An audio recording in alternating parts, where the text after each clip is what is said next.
Bom dia para vocês que nos assistem aqui no canal Paz e Bem. Esse é o Caminhos do Espiritismo. E hoje, primeiramente, eu queria sugerir aquela ligação com Deus, que nós possamos cada vez mais nos transformar nesse caminho de autoeducação, nessa conversa que nós fazemos aqui toda semana. E no dia de hoje nós vamos ter a estreia da Marcele, lá do Recife, e ela vai falar conosco sobre um capítulo do Livro dos Médiuns, que é um capítulo que as pessoas têm muita dúvida. Nós vamos falar sobre a obsessão. O capítulo se chama Da Obsessão, mas nós vamos cobrir um pouquinho esse tema. Então, bom dia, Marcelo, vamos lá, vamos te acolhendo com muita alegria e vamos pedindo já para você entrar no tema. Olá a todos e a todas. Carla, muito obrigada pela apresentação. Então vamos lá, vamos falar sobre um dos temas mais debatidos da doutrina espírita, que é o tema da obsessão, alvo de um capítulo exclusivo no Livro dos Médiuns, né, que é o capítulo 23. Então, eu queria começar já trazendo uma frase de Kardec, que ele coloca nesse capítulo, uma das primeiras, que diz o seguinte: ele coloca a obsessão como a dificuldade de primeira linha à prática da doutrina, à prática do espiritismo, né? Porque a gente vai entender com Kardec que a obsessão ela pode ser definida como o domínio, e vamos prestar bem atenção nessa palavra, como o domínio que alguns espíritos podem adquirir sobre certas pessoas. E que tipo de espírito exerce esse domínio? São sempre espíritos inferiores, os que procuram dominar, pois os bons não exercem nenhum tipo de constrangimento, nas palavras de Kardec. E aí a gente pode abrir o leque do pensamento e entender que faz todo sentido isso, porque o desejo de dominar, ele é típico de indivíduos encarnados ou desencarnados, que são espíritos orgulhosos, egoístas e ignorantes, né? Os espíritos bons, o que eles fazem diante da influência da obsessão, né? Da existência da obsessão sobre nós? Eles tentam nos influenciar para o bem. Como? Nos aconselhando, combatendo a influência dos maus e, quando a gente não os escuta, eles se afastam. E aí a gente já começa a fazer uma diferenciação entre esses dois tipos de influência. Uma influência que nos constrange, né? E uma influência que vem para nos aconselhar, que vem para fazer o contraponto para o tipo de influência dos espíritos maus. Esse ponto que a Marcele falou, ela começou falando o seguinte: entre encarnados e desencarnados. Então, tem gente encarnada que, sim, é obsessora nossa aqui. É importante a gente reparar nisso, porque às vezes tem gente que também nos constrange, que nos tira a capacidade e a liberdade de decidirmos por nós mesmos. E às vezes são pessoas muito próximas e a gente não observa isso. A gente só fica esperando que a obsessão venha do lado de lá. Então, vou devolver para a Marcele. Exatamente, Carla. É o desejo de domínio. E, enfim, como todos nós somos espíritos, ou encarnados ou desencarnados, sim, pessoas encarnadas, né, espíritos encarnados, quando tem esse desejo de dominar outras pessoas, elas estão agindo dentro de um processo obsessivo, né? Então, a obsessão ela pode se dar entre espíritos desencarnados e espíritos encarnados e entre espíritos encarnados e encarnados, né? E o que os maus fazem, né? Eles procuram se agarrar, né? Literalmente se prender às suas vítimas. Até que ele dá uma pista de como se inicia esse processo de influência, dizendo que os espíritos maus identificam-se, e aí eu vou frisar essa palavra, identificam-se com o espírito da vítima e a conduz como se faz com uma criança. Ou seja, diferentemente do que muitas outras doutrinas religiosas, e muitas vezes a gente traz para dentro do espiritismo essa ideia de que nós somos vítimas de espíritos ou de pessoas que querem nos dominar, e ai de nós, e ai de nós, eu sou vítima, eu sou vítima. Veja bem como Kardec explica esse processo de influência. O espírito mau identifica-se com o espírito da vítima, ou seja, Em outras palavras, existe uma afinidade de pensamentos, de sentimentos, de energia entre o espírito que é obsessor e o espírito que é obsediado, ou obsedado, né? Por isso que a gente conversa aqui com frequência e fala em autoeducação. E por isso que nesses bate-papos que a gente faz aqui do Sejus, em todas as aulas, enfim, é um processo de transformação dos nossos sentimentos. Claro que também uma boa terapia ajuda bastante e é muito indicada, inclusive. Mas essa autoeducação é que vai nos colocando num novo patamar, numa nova condição de nós lutarmos contra esses sentimentos, dessa sintonia, é tipo frequência de rádio, né? Sintonizou, liga ali, ó, estamos juntos, né? Então, nós não precisamos ficar assim, nos sentindo culpados disso, nós podemos sim trabalhar para irmos aos poucos galgando novos degraus e deixando, né, de ficarmos com esses obsessores, sejam eles encarnados ou desencarnados ao nosso lado. Né? A pessoa que está encarnada é mais fácil se desligar, né? Você fala, olha, tchau, vai embora.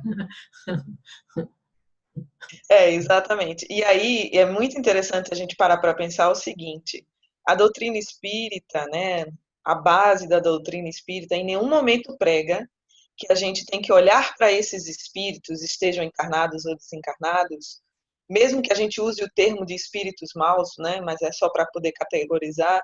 Em nenhum momento a doutrina prega que a gente tem que expulsar esses espíritos, que a gente tem que mandar eles, né, embora de reto, vai embora, né? Não tem esse tipo de pensamento, é exatamente o que você acabou de falar. É um processo de autoeducação que, de uma certa forma, vai gerar um impacto naquele que é o espírito obsessor, e caso ele não venha a aprender com esse processo nosso de autoeducação, existe uma lei natural que vai nos afastar, né? Mas é um processo para os dois, que começa a partir do momento em que aquele que se considera vítima começa a compreender que ele não é vítima de nada, né? Ele está numa relação de identificação espiritual que precisa mudar, né? Que precisa ser saudável. Então, quais são as características da obsessão, né? Kardec vai nos dizer, né, que elementos a gente tem que levar em conta, que a obsessão ela apresenta características diversas, que a gente precisa distinguir com precisão, que são resultantes do grau de constrangimento e da natureza dos efeitos que esse constrangimento produz. Então, é uma relação desagradável, porque ela nasce de um desejo de domínio e ela gera um constrangimento espiritual. E os efeitos dela é que vão nos dizer, para nós que estamos investigando esse processo obsessivo, seja nosso, seja de outra pessoa, a gente vai investigar a natureza dos efeitos para ter noção do nível de afinidade fluídica, do nível de constrangimento da obsessão. Bacana, porque lá atrás a gente já explicou, né, como é que isso dá via pensamento, perispírito. Kardec veio explicando tudo isso, a gente veio trazendo aqui para conversar. Então, só quem não assistiu, né, os outros, dá uma olhadinha, porque vai ter toda a explicação, senão é só ir até o livro dos médiuns, isso tem disponível na internet, tem disponível em papel, o que você preferir, e ler esses capítulos para entender também como é que tudo isso vai se passando.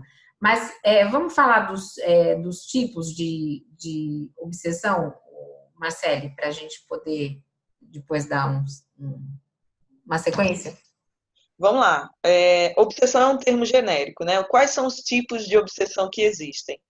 Para a doutrina espírita, obsessão simples, fascinação e subjugação. Ou seja, uma obsessão simples, ela evolui ou não para uma fascinação, e a fascinação vai evoluir ou não para um processo de subjugação. E agora a gente vai tentar entender o que é que Kardec chama de obsessão simples. É nada mais, nada menos do que a persistência de um espírito malfazejo sobre um médium. E aí eu quero abrir aspas, né? Eu quero abrir aqui um parágrafo, na verdade, para a gente entender que no livro dos médiuns há um foco de Kardec para orientar principalmente os médiuns. Porém, todas essas orientações e explicações, elas servem para todos nós, inclusive para as pessoas que não são médiuns ostensivos, não são médiuns praticantes, digamos assim, são pessoas comuns, né? São experiências do cotidiano. A obsessão, ela é uma experiência do cotidiano. Então, a obsessão simples, ela é fruto de uma persistência de um espírito malfazejo sobre uma pessoa, né? E ele fica o tempo todo tentando influenciar essa pessoa, seja médium ou não. Como é que se dá esse processo de influência? Principalmente pelo pensamento, né? Pela insistência de um pensamento ou de uma natureza de pensamento que entra frequentemente no nosso cotidiano, no nosso dia a dia, claro, por ser fruto de um espírito malfazejo, mal no sentido de ignorante ou de perverso, às vezes, é um pensamento desagradável, que causa muitas vezes sensações desagradáveis, emoções desagradáveis. E aí a gente começa a notar a presença de uma obsessão simples nas palavras de Kardec. Legal. Tem uma frase aqui que ele põe que eu acho importante. Olha, ninguém está obsediado pelo simples fato de ser enganado por um espírito mentiroso. O melhor médium se acha exposto a isso. Então é importante a gente trazer um pouco para a realidade, porque a gente acha muitas vezes que tudo é obsessão. Também não podemos partir para esse ponto, né? Tem algumas casas espíritas, algumas pessoas no movimento que, nossa, caiu uma folha da árvore, caiu na tua cabeça e doeu, é porque é obsessão. Não vamos chegar nesse ponto extremo, né? Nós temos que analisar com critério, que foi exatamente por isso que Kardec escreveu esse livro dos médiuns. Então, vou te devolver aí, Marcelo. Exatamente, né? E na obsessão simples, né, Kardec vai nos alertar que, no caso dos médiums, de maneira especial, o espírito que está obsediando, ele não disfarça o seu desejo de mistificar, né, as suas más intenções, o seu desejo de contrariar o médium.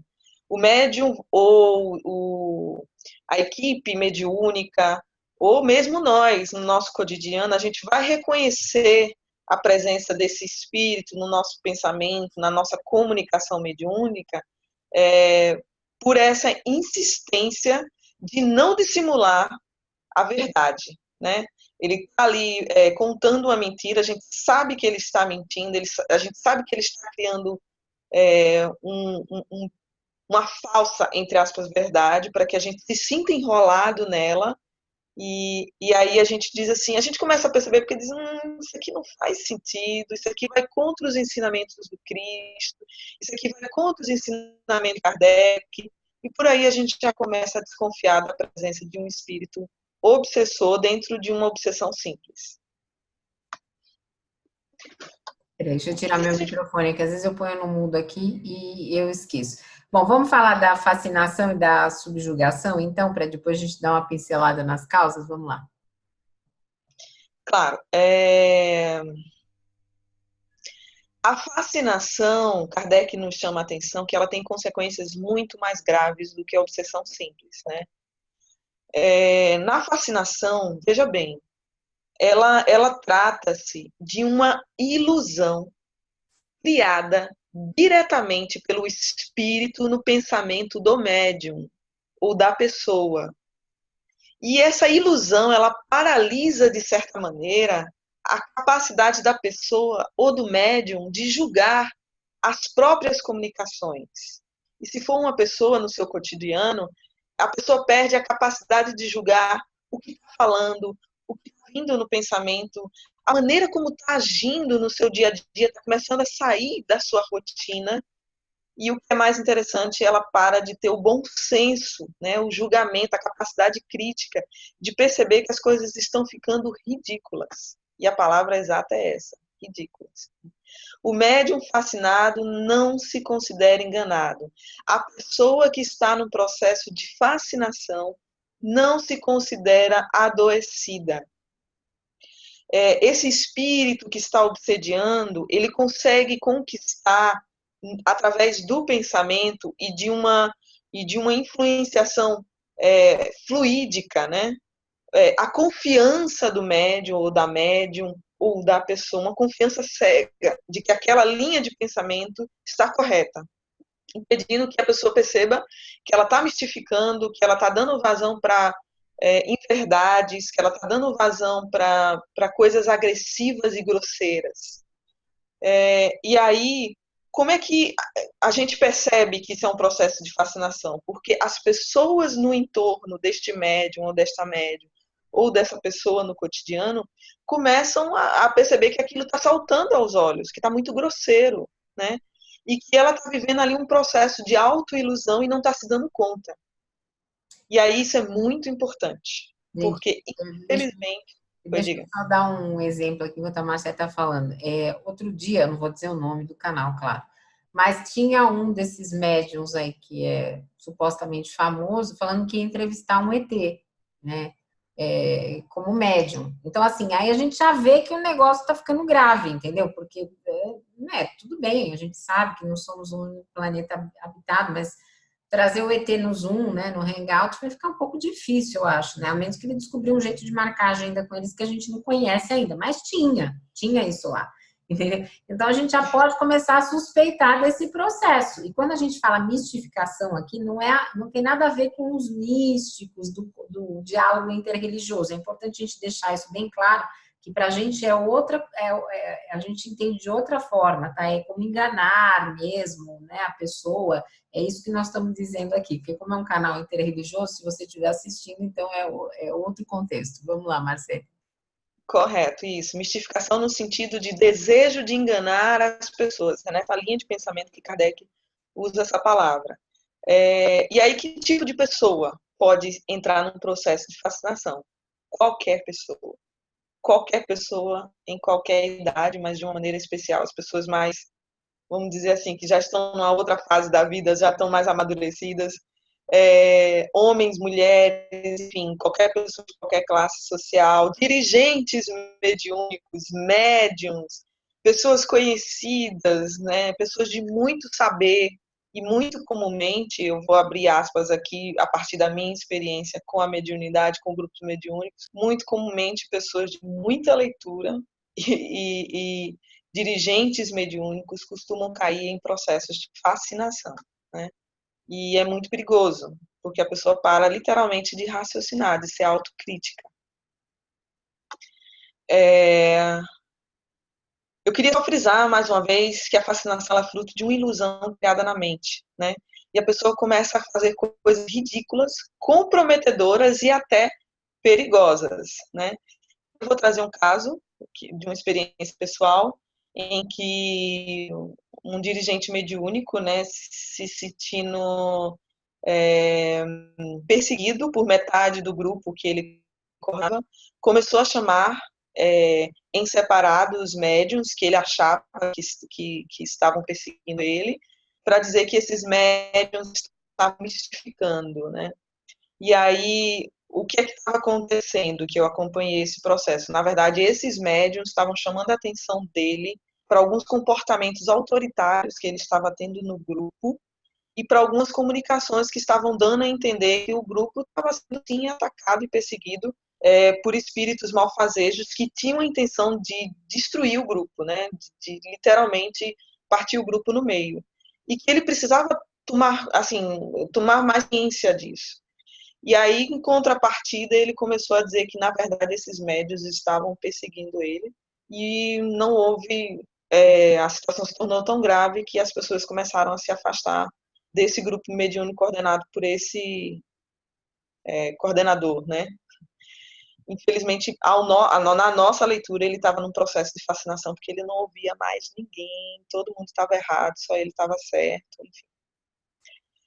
Então, pessoas cheias de si, cheias de certeza, que não se abrem para críticas, que não se abrem para ponderar o que está sendo lhe dito, será que aquilo faz sentido ou não? Esse tipo de pessoas, esse tipo de médium estão mais sujeitas a um processo obsessivo do tipo fascinação, tá? Legal. Vamos Oi. falar da subjugação agora, então? Só um minutinho, eu queria frisar uma coisa, né? A diferença entre os espíritos que provocam a obsessão simples e os espíritos que provocam a fascinação. Veja bem, os espíritos que provocam a fascinação simples, eles são inoportunos, eles gostam de estar ali no processo de brincadeira, né? Tem um gosto por aquilo. Mas o espírito que provoca o processo de fascinação, ele é um espírito perverso, ardiloso e profundamente hipócrita. Ou seja, costuma ser um espírito muito mais inteligente. Porque esse espírito, ele pode enganar e se impor usando uma máscara de falsa virtude, uma falsa aparência de virtude. Então, Kardec nos chama a atenção para essa diferenciação entre o processo de obsessão simples e o processo de fascinação. Legal. Vamos para a Então, subjugação? vamos para a subjugação. A gente está vendo aí uma gradação do processo obsessivo, né? Que muitas vezes pode começar com um processo de fascinação simples, evoluir, né? Abrir brechas para que outros espíritos entrem e comecem a contribuir para um processo de fascinação. E quando o médium, a médium ou a pessoa não se dá conta de que está se tornando objeto desse tipo de obsessão, é comum também, infelizmente, o processo de fascinação evoluir para um processo de subjugação. E aí, a subjugação ele é um processo muito mais grave, muito mais comprometedor do ponto de vista psíquico, do ponto de vista emocional, do ponto de vista físico até, né? A subjugação, ela, segundo Kardec, ela é um envolvimento que produz a paralisação da vontade da vítima, fazendo a vítima agir contra a sua própria vontade. Então, o que acontece com essa vítima? Ela passa a viver um verdadeiro jugo, né? E aí Kardec nos traz dois tipos de subjugação. Uma é a subjugação no sentido moral e outra no sentido corpóreo. A subjugação no sentido moral, a pessoa passa a tomar decisões frequentemente absurdas e comprometedoras, porque ela está altamente envolvida num processo de ilusão, né? E uma ilusão em que ela somente se acha a única pessoa sensata no mundo e todas as outras estão erradas. É um tipo de fascinação ainda mais grave. No processo de subjugação corpóreo, o espírito ele age sobre o corpo físico, né, da sua vítima, provocando movimentos involuntários. Então, por exemplo, no caso de um médium escrevente, né, um médium psicográfico, ele vai sentir sempre a necessidade de estar escrevendo, escrevendo, escrevendo. E nós temos relatos de pessoas que estavam no processo de subjugação que elas não paravam de escrever. Então, tudo era objeto de escrita. Elas escreviam na parede, elas escreviam em tudo que é tipo de papel em cima da mesa, de uma maneira incontrolável. Elas não conseguiam dizer não para aquela sensação. Kardec relata... Diga. Tem muitos artistas, né, que dizem que quando começam, às vezes, a produzir, se eles estão num processo mais obsessivo, né, eles começam a produzir sem conseguir parar, né? Tem alguns que quase morrem, né? Não, isso pode ser em qualquer profissão. Tem gente que morre também de digitar, tem gente que morre de escrever, mas eu já vi alguns documentários de artistas que diziam que esse processo criativo neles era tão...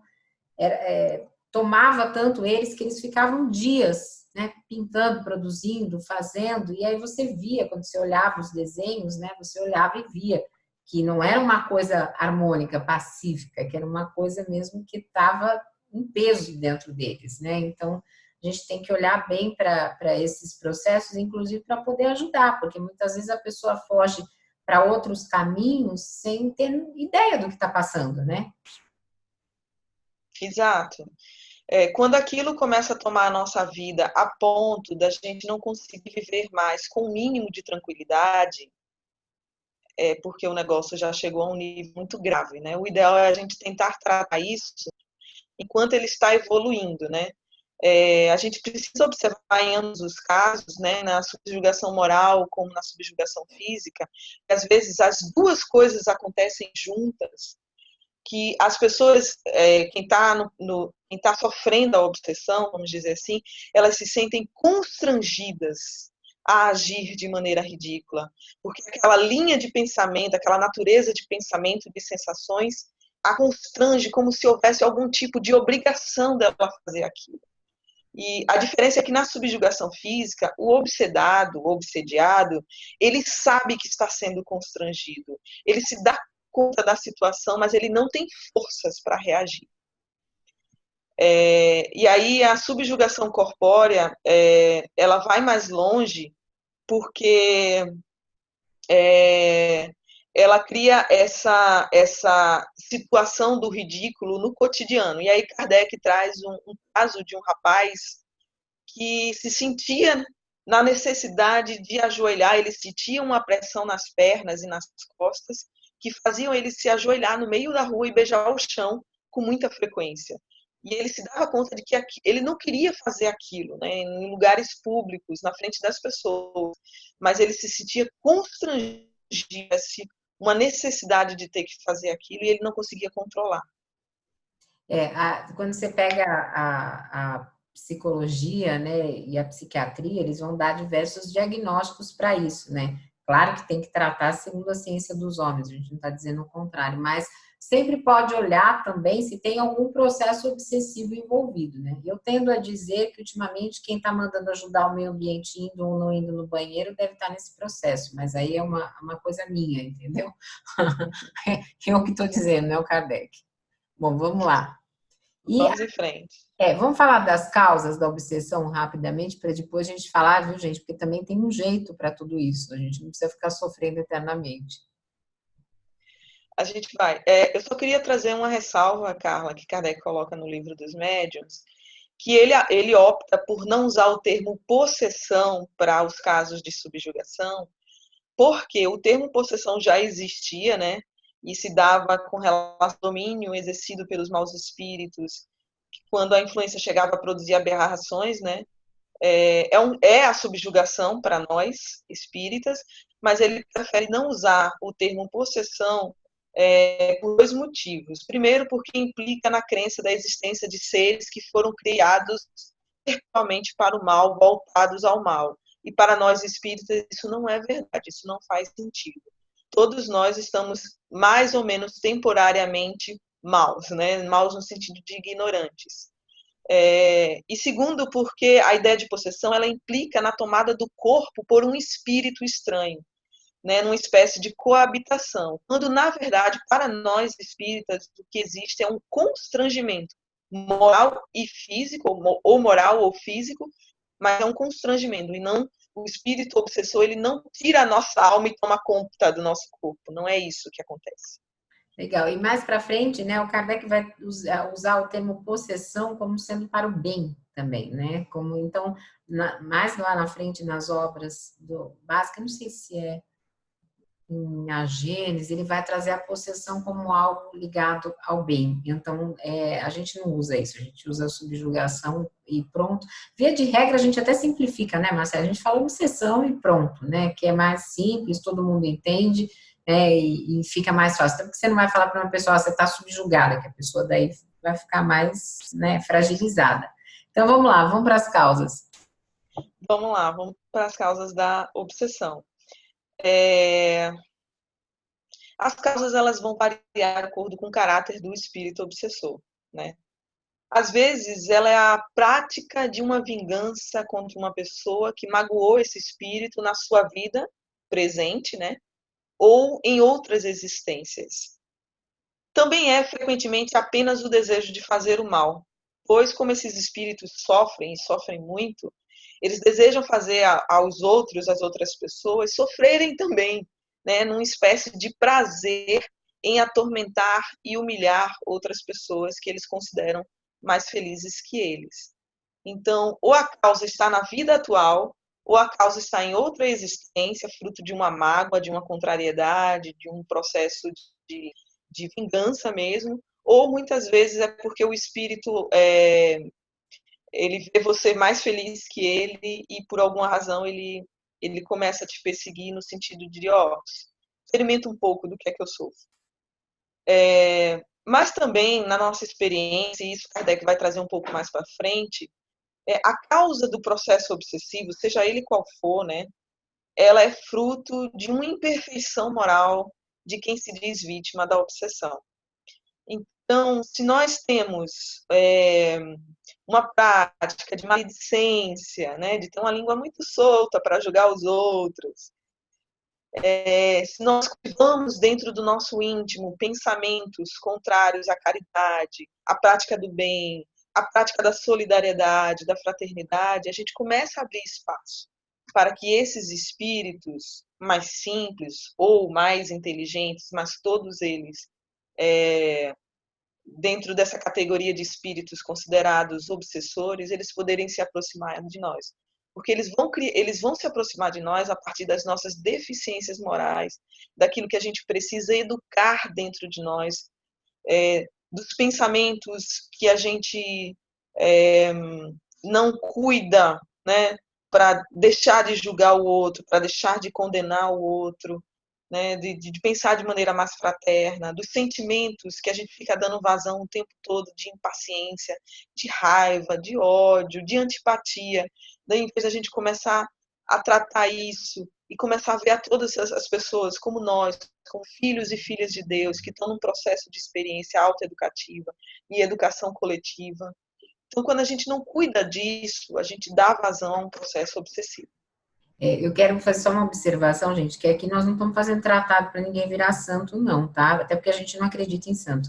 Então, a questão é o seguinte: todo mundo passa por isso. A gente conhece um modelo da humanidade que foi Jesus, que não passou por isso. Agora, para a gente, não precisa ficar estrangulando sentimentos, porque muitas vezes a gente vai na casa espírita tradicional e as pessoas falam isso, olha, não, porque tem afinidade, não sei o que lá. Aí a pessoa pega a raiva e engole, aí faz mal psicologicamente, né? Então, assim, trabalhar esses sentimentos, nós temos esse sentimento, nós temos raiva, nós temos tristeza, nós temos decepção. Agora, trabalhar esses sentimentos, canalizar, como é que eu posso lidar? Eu senti a raiva, ela está dentro de mim? Ok. O que eu vou fazer com isso? Eu vou produzir alguma coisa? Eu vou me movimentar? Vou fazer um exercício? Então, é saber que tem e lidar com isso. Não é exercício para, não posso sentir, porque dentro do movimento espírita tradicional, tem muito essa repressão. E aqui a gente não está falando disso. É correto, a gente não precisa reprimir. Eu acho que a gente precisa, sim, reconhecer os nossos sentimentos, reconhecer os pensamentos que nos chegam e cuidar deles como a gente gostaria que outra pessoa mais paciente, mais amorosa cuidasse, né? E nesse processo da gente cuidar de nós, dos nossos sentimentos, dos nossos pensamentos com amor, com carinho, com autoeducação, a gente começa a transmitir isso para o outro, né? Então a raiva, ela pode ser fruto de uma injustiça, é verdade, mas ela pode ser fruto de um orgulho ferido, né? E aí a gente tem que dimensionar o quanto aquilo é justo e o quanto não é, né? Uma coisa que Kardec traz, e é um grande exercício para todos nós, é o exercício da paciência. Toda obsessão, né, todo o espírito obsessor, por ele estar num processo de ignorância do valor que é viver a experiência do bem, ele vem para nós com a intenção de nos tirar a calma e a paciência, né, de nos tirar do centro, de nos tirar o equilíbrio, a paz, a tranquilidade. Então, a obsessão, ela é uma oportunidade de exercício de paciência, de autopaciência e de paciência com o outro. Não a paciência que é conivente com o erro, pelo amor de Deus, não é isso. É a paciência no sentido de entender o nosso momento e o momento do outro. Tipo, hoje eu estou passando por esse processo de obsessão porque eu ainda tenho em mim algo que permite essa relação, né? Então eu estou cuidando disso, porque esse espírito que está provocando essa obsessão, ele está ainda nesse momento de precisar sentir prazer com isso, ou de tentar uma vingança por um erro meu em algum momento da minha existência atual ou da outra. Então é um momento de aprendizado. Eu não preciso ficar com raiva do espírito que está me obsediando. Eu não preciso ficar com raiva de mim porque eu estou num processo obsessivo. Na verdade, a obsessão é um grande processo de cura, de autocura e também de um apoio para a cura do outro, num certo sentido. E é muito difícil quem não tem, a gente. A gente vive num planeta onde os mundos são solidários, o mundo, né, corporal, o mundo encarnado e desencarnado, e num planeta que ainda é de expiação e provas, ou seja, a gente está cercado por toda essa atmosfera do mal, considerando o mal como ignorância e não como mal mesmo. Então, assim, a gente está em troca constante. E nessa troca constante, equilibra aqui, desequilibra ali, é aquilo que na arquitetura se chama tensigridade. Tensigridade é o que faz o prédio ficar em pé, não é? Então, se aquelas forças que fazem o prédio ficar em pé, se você pegar e mexer na estrutura dessas forças, vai tombando de um lado para o outro, né? Porque, inclusive, edifícios em locais que venta muito, né? Como alguns que o Niemeyer desenhou, eles são meio ondulados, justamente para manter essa tensibilidade. Então, para a gente, quanto mais flexíveis nós conseguirmos ser psicologicamente, emocionalmente, espiritualmente, mais a gente consegue ir equilibrando essas forças. Né? Vou devolver para a Marcele, porque a gente já está aqui com mais de 30 minutos de programa e ainda falta a gente falar dos meios de combater isso. Então, vamos lá, Marcele. Eu queria trazer uma coisa que eu acho importante para nós, espíritas ou espíritas simpatizantes. Kardec nos traz nesse capítulo que as comunicações sérias, as comunicações que são dadas por espíritos bons, elas são comunicações sóbrias. Elas são comunicações diretas, objetivas, claras. Diferentemente das comunicações de espíritos pseudo-sábios, que muitas vezes vão usar de palavras cristãs para poder enganar as pessoas. Vão citar o nome de Jesus, de Maria, de Deus, vão usar a palavra fraterno, fraternidade, amor, mas o contexto, o conteúdo da comunicação, a gente observa que ali no meio vai ter algo incentivando o preconceito, vai ter algo incentivando a divisão, vai ter algo incentivando a tirania de alguém sobre alguém. Né? Então, a gente precisa ter muito cuidado. São espíritos que falam muito, que escrevem muito, não dizem nada. São espíritos que gostam de usar várias palavras difíceis, grandes. E, no fundo, quando você vai tentar passar ali um filtro, passar uma peneira, não disse nada com nada, você tira, sei lá, 20% de alguma coisa valiosa no meio de um livro inteiro. Então, a gente tem que tomar cuidado para não achar esse tipo de literatura, de achar esse tipo de médium, de achar esse tipo de espírito, um espírito bom, só porque ele está usando algumas palavras cristãs, fraternas e etc. É o conteúdo, no geral, que vai nos dizer.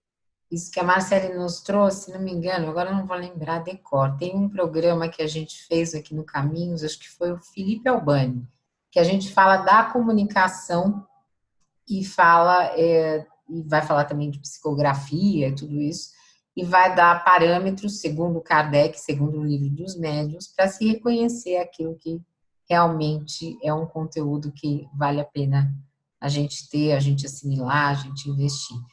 E aí, Márcia, tem meios de combater a obsessão? Tenho. O primeiro deles, que Kardec vai e volta no capítulo dizendo várias vezes, com várias palavras, mas é para fixar isso na nossa mente, é que o primeiro meio de combater a obsessão é o bom senso, a autocrítica, a flexibilidade para ouvir a opinião alheia, não necessariamente acreditando em tudo, pelo amor de Deus, mas estar com o coração e a mente aberta para ouvir críticas, refletir sobre elas com sinceridade e, com sinceridade, dizer: isso aqui está muito estranho mesmo, eu vou tomar mais cuidado. Esse tipo de pensamento aqui, né, que está me dizendo assim, vamos dizer para nossa irmã que ela está passando por um processo obsessivo, que ela deixe o marido, que ele deixe a esposa, enfim, né, que eles deixem seus companheiros. Enfim, esse tipo de natureza de orientação, de comunicação, tem que se colocar sobre o crivo da razão e dizer: será que um espírito sério, bondoso, caridoso vai ficar dizendo essas coisas? Vai ficar me influenciando com esse tipo de pensamento? Não vai, né? Não vai. Então, que tipo de espírito está me dizendo essas coisas? Que tipo de espírito está me constrangendo a agir, a falar, a pensar desse jeito? Então, a autocrítica é a primeira delas e é muito importante. É importante a gente lembrar, uma série também, que tem casos de auto-obsessão. Nós mesmos somos nossos obsessores. Por exemplo, ela citou um relacionamento. Às vezes nós temos um relacionamento e temos uma questão de sermos ciumentos compulsivos, né? E aí a pessoa está falando, olha, não, eu cheguei em casa, eu estou em casa. Aí a gente fica assim, não, mas manda foto, manda um vídeo, prova que você está aí, faz não sei o que. Gente, nós estamos alimentando em nós mesmos essa questão auto-obsessiva de acordo com aquele processo emocional que a gente já tem a questão ali que precisa ser tratada. Por isso é sempre bom terapia, autoeducação, enfim, todos esses processos. Vou devolver para a Marcela. Isso, exatamente.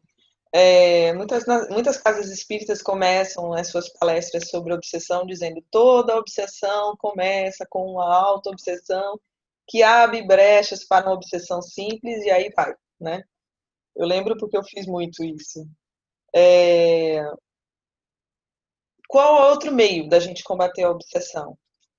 Um desejo sincero, verdadeiro, da gente buscar Deus, buscar uma conexão com o Cristo, buscar uma conexão com o alto, com tudo que é bom, com tudo que semeia a paz, com tudo que semeia a tranquilidade, com tudo que semeia a fraternidade, a solidariedade. E todas essas coisas jamais vão ser discriminatórias, jamais vão ser violentas, jamais vão ser desrespeitosas com as nossas diferenças humanas.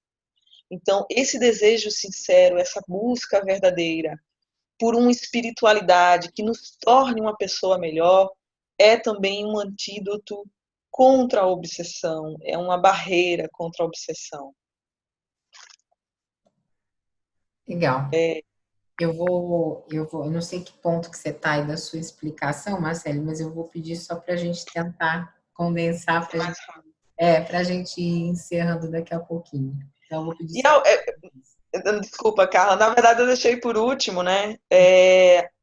O último, mas não menos importante elemento, ou um dos últimos, mas não menos importante elemento de combate, de apoio contra um processo obsessivo, que é a prece, a oração. Mais uma vez, a oração sincera, de um coração que se abre para Deus, para a espiritualidade, que pede ajuda com sinceridade, que pede orientação com sinceridade,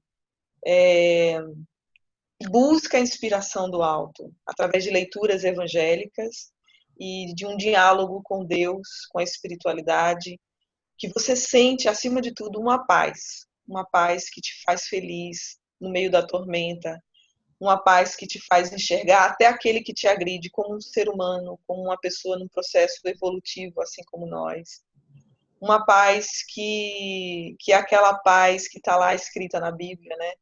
É a paz que vem de Deus, é uma paz que transcende qualquer explicação humana. Então, essa prece que busca isso com sinceridade também é uma grande e poderosa arma contra os processos obsessivos aos quais todos nós estamos sujeitos no nosso dia a dia.